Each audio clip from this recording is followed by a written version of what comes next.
একাত্তরের চেতনা যেরকম হয়ে গেল, the spirit of August movement ওই রকম একটা হয়ে যাচ্ছে আর কি। How can you possibly quantify যে আমাদের কার চেতনা কেন? It's an uprising. আমাদের মাননীয় বিচারপতি ফয়সাল মাহমুদ ভাইও বলেছেন এই চেতনার কথা, যে আগস্টের যে আপরাইজিং এর যে চেতনা।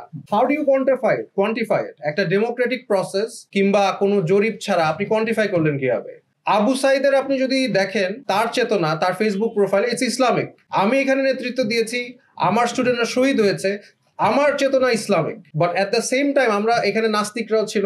আমি যখন জেলে গেলাম তখন আমাকে খ্রিস্টান ছেলেরা এসে আমাকে জড়ায় ধরে, এবং তাদেরও তো একটা বিলিফ আছে, এবং নাস্তিকদেরও এখানে আন্দোলন করেছে, তাদেরও একটা ভূমিকা আছে। বাট আপনি কোয়ান্টিফাইটা করবেন কিভাবে ডেমোক্রেটিক প্রসেস ছাড়া?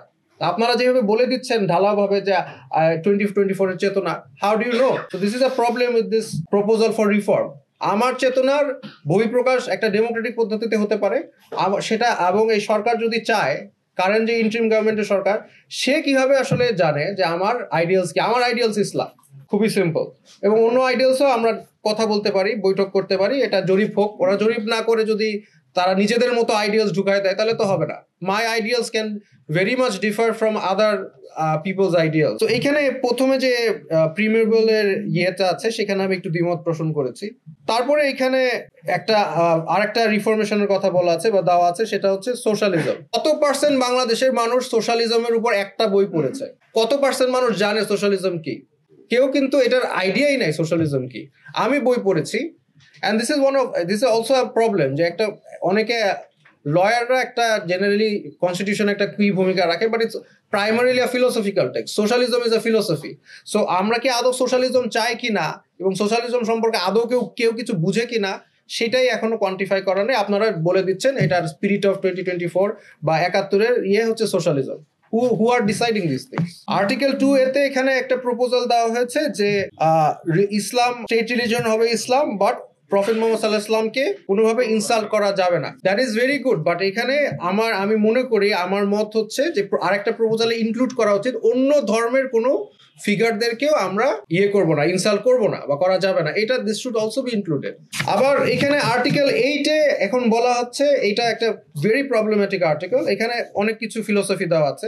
সেকুলারিজম, এটা তো মানে সেকুলারিজম যে কত ভয়ঙ্কর একটা আইডিয়া, এটা কত ননসেন্সিক্যাল আইডিয়া, এটা নিয়ে আমি একটা লেকচার দিতে পারবো, যেটা আমি এখন দিব না। বাট আমি এতটুকু বললাম যে সেকুলারিজম যদি বাস্তবায়ন হয়, যে ম্যাকিওর অ্যান্ড টেইলরের একটা বই আছে secularism and freedom of conscience, এখানে মানে বলা হচ্ছে যে সেকুলারিজম যদি বাস্তবায়ন হয় তাহলে আমরা যারা যে কোনো ধর্মে বিশ্বাসী তারা সেকেন্ড ক্লাস নাগরিক হয়ে যায়। কারণ আমরা যারা সেকুলারিজমের আইডিয়ালস বিশ্বাস করি না, এন্ড কে মানে আদৌ আপনাকে আমার উপর সেকুলারিজম চাপিয়ে দিবেন? আমরা তো বিশ্বাস করি না সেকুলারিজম।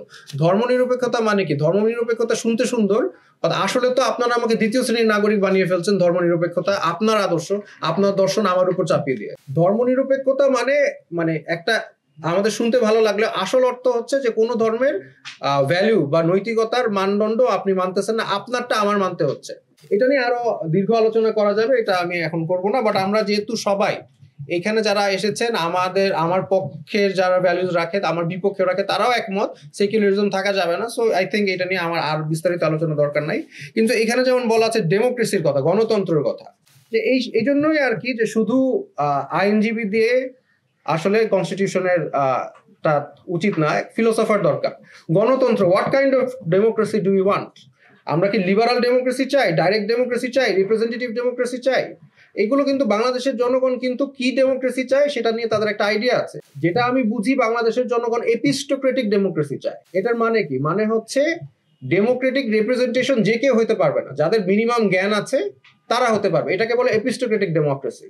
আপনি একজন মানে রিক্সা চালককে বলেন এবং একটা ভ্যান চালককে বলেন, ওনাকে যদি জিজ্ঞেস করেন আপনি কি চান আপনার রিপ্রেজেন্টেটিভ একটু শিক্ষিত হোক, তারা বলবে চাই। এই জন্যই বাংলাদেশের মানুষ যারা মিনিমাম শিক্ষিত না তাদেরকে পার্লামেন্টে চায় না।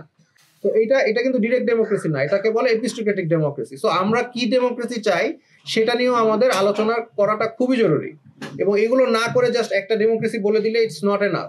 আর্টিকেল 12 এর আপনারা প্রপোজাল দিয়েছেন যে ফান্ডামেন্টাল রাইটস অফ আদার্স এবং রিলিজিয়াস ডাইভার্সিটি। সো এখন আমার কথা হচ্ছে যে মানবতা, এই যে প্রিন্সিপালস অফ হিউম্যান রাইটস বলেছেন, what do you mean by human rights? মানব অধিকার কি এবং মানবাধিকারের ডেফিনেশনটা কি। যে কেউ একটা মানবাধিকার আমার উপরে যে পশ্চিমাদের ওই দ্বিতীয় বিশ্বযুদ্ধের পরে আপনি মানবাধিকার যেটা ঢুকিয়ে দিবেন সেটাই কি মানবাধিকার? আমাদের এই পশ্চিমা মাইন্ডসেট থেকে বের হয়ে আসতে হবে। তো এইখানে আমাদের একটা বিষয় আমি আবার চলে যাচ্ছি যে আমাদের মানবাধিকার কি, আমাদের মূলনীতি কি, এগুলো সবগুলো ডিফাইন করতে হবে। এখানে একটা টার্ম ইউজ করেছেন, সেটা হচ্ছে মোরালিটি। নৈতিকতার মানদণ্ড কি বা নৈতিকতাটা কি আসলে, সেটা নিয়ে আমাদের চিন্তা করতে হবে। যেমন আর্টিকেল 41-এ আপনারা বলেছেন subject to law, public order and morality. I have to ask you, what do you mean by morality? নৈতিকতা কি? নৈতিকতার ডেফিনেশন কি? এটা কি আমার মনের ভিতরে একটা কিছু মনে হলে নৈতিকতা? আজকে যাদের সামনে এসে যদি বলে আমার মনে হচ্ছে এটা নৈতিক তাই আমি করেছি, এটা বললে হবে? আইন তো হবে নৈতিকতার ভিত্তিতে, কিন্তু নৈতিকতাটা কি সেটা তো আমার ডিফাইন করতে হবে। What kind of moral philosophy are we going to aspire to become as a country?